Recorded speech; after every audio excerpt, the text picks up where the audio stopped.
Assalamualaikum warahmatullahi wabarakatuh. Halo teman-teman semuanya, welcome back to this channel. Balik lagi ke rangkaian trip Jepang kali ini.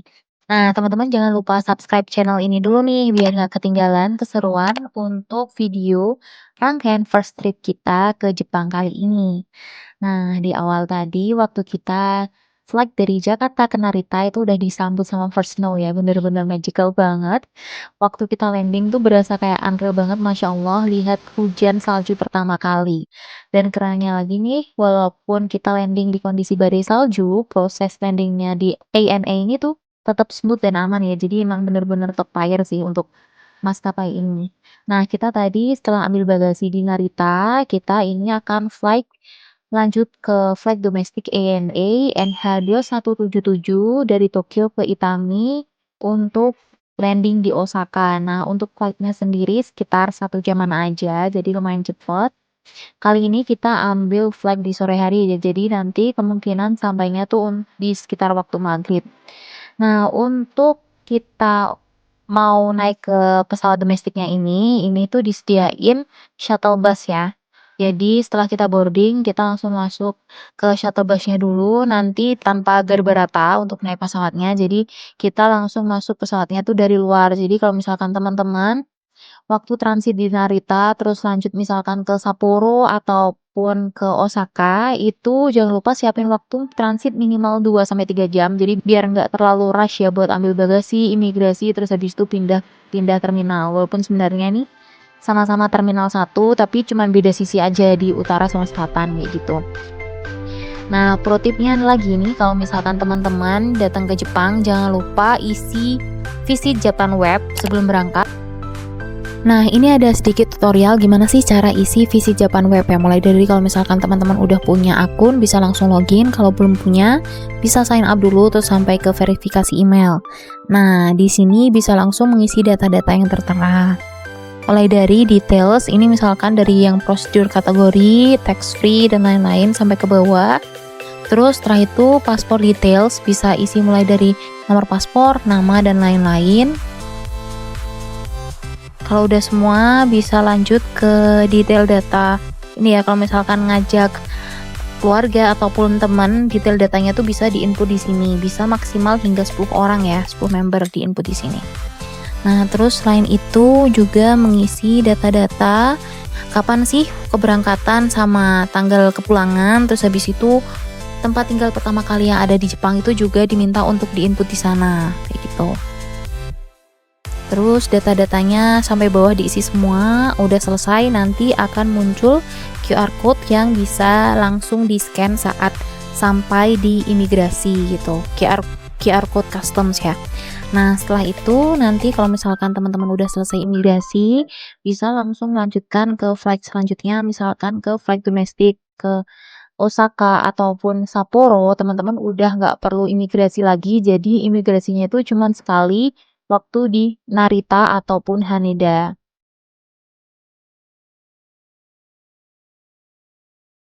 Nah, ini kita udah sampai di pesawatnya di NH2177 dari Tokyo ke Itami. Nah, ini di luar benar-benar dingin ya guys, karena ini abis hujan salju nih tadi. Nah, bayangin aja nih, jadi di luar ini dingin banget, abis hujan salju, terus kita jalan ke pesawat, itu experience-nya beda banget sih. Jadi benar-benar gak akan terlupakan nih. Nah, ini walaupun flight-nya singkat, tapi dari awal sampai sini tuh udah rasanya penuh banget ya sama pengalaman seru. Jadi teman-teman tetap stay tune dan kita akan lihat bagaimana sih pesawat domestik untuk ANA. Untuk flight kali ini cukup ramai juga. Penumpangnya lumayan banyak.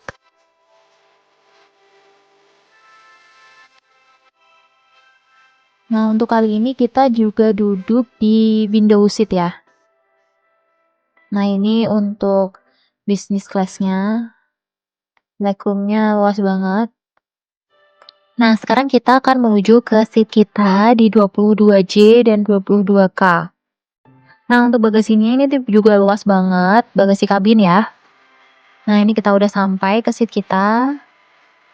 Dan di pesawat domestik ANA ini juga Kalau untuk legroomnya tuh luas juga ya, jadi kalau misalkan duduk itu nyaman banget. Nah, ini sejengkal lebih ya jaraknya. Nah, untuk di sini untuk meja makannya itu juga hampir-hampir sama dengan yang international flight. Terus ini kita dapet window seat juga di sisi sebelah kanan ya, guys. Nah, di sini seperti biasa ada safety instruction-nya, terus habis itu juga ada Wi-Fi-nya ya, sama kayak yang di international flight. Nah, kalau untuk yang domestik kita connecting-nya pakai yang menu SSID domestik.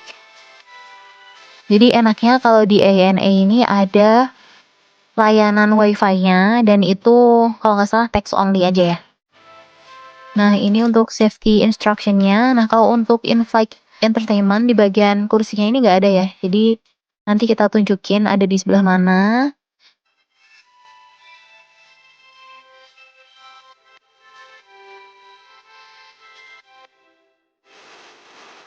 Nah, untuk pesawat domestik yang kita naiki ANA NH2177 dengan rute Narita ke Kitami ini itu merupakan pesawat Boeing 737-800 yang sebenarnya bukan tipe pesawat keluaran baru, tapi di sini tuh ada colokan USB di bagian bawah kursi dan itu merupakan hasil pembaruan interiornya aja ya. Nah, untuk in-flight entertainment-nya tuh ada di atas sini. Jadi untuk penerbangan singkat itu masih nyaman banget karena ini kan penerbangannya hanya sekitar 1 jam. Dan walaupun in-flight entertainment-nya ada di atas, itu suaranya clear, jadi masih oke lah. Nah, karena tadi di luar itu habis hujan salju, ini petugasnya juga lagi melakukan de-icing biar sayapnya itu nggak ada saljunya lagi sebelum kita flight. Nah, bismillah, flight-nya lancar, karena ini penerbangan pertama kali kita nih ke Osaka Itami.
setelah 30 menit after take off, kita dikasih drink dari ANA. Ini kita minta yang orange juice dan itu enak banget.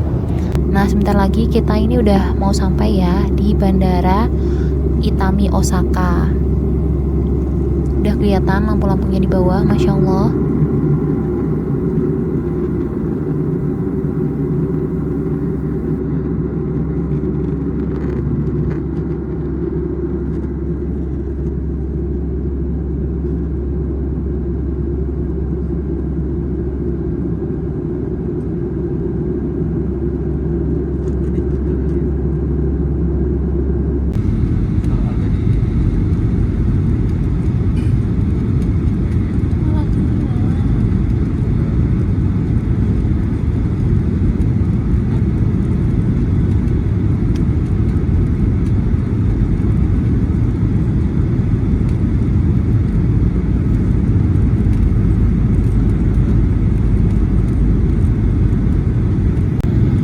Dan gak kerasa guys, 5 menit lagi kita bakal landing di Bandara Itami Osaka. Alhamdulillah cuacanya cukup cerah, jadi dari atas ini kita bisa lihat city lights dari Osaka itu kelihatan jelas banget ya. Masya Allah, cantik banget sih ini viewnya di malam hari. Dan sebentar lagi kita akan landing.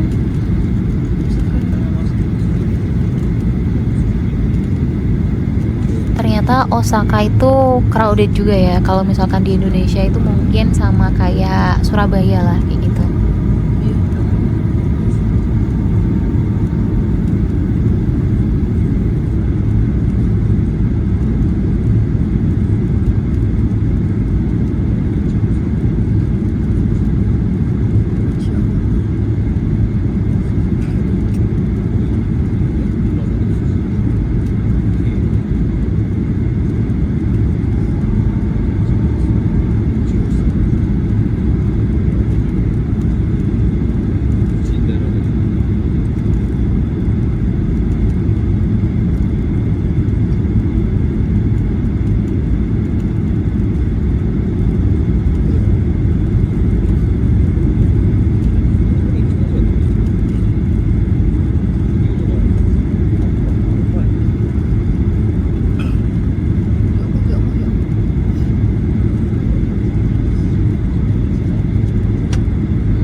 Alhamdulillah landingnya mulus banget, bener-bener nyaman deh pokoknya pengalaman flight bareng ANA baik yang international flight maupun domestic flight kali ini.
Dan satu hal yang kita notice banget nih guys, nah ini kita pas record waktu itu, bagasinya tuh kalau misalkan di maskapai Jepang bener-bener diturunnya tuh pelan-pelan banget ya, dan rapi banget sih. Nah ini tuh salah satu poin plus dari maskapai Jepang, detail kecil kayak gini tuh tapi kerasa banget ya kualitas servisnya. Nah ini ngangkutnya bener-bener pelan-pelan banget.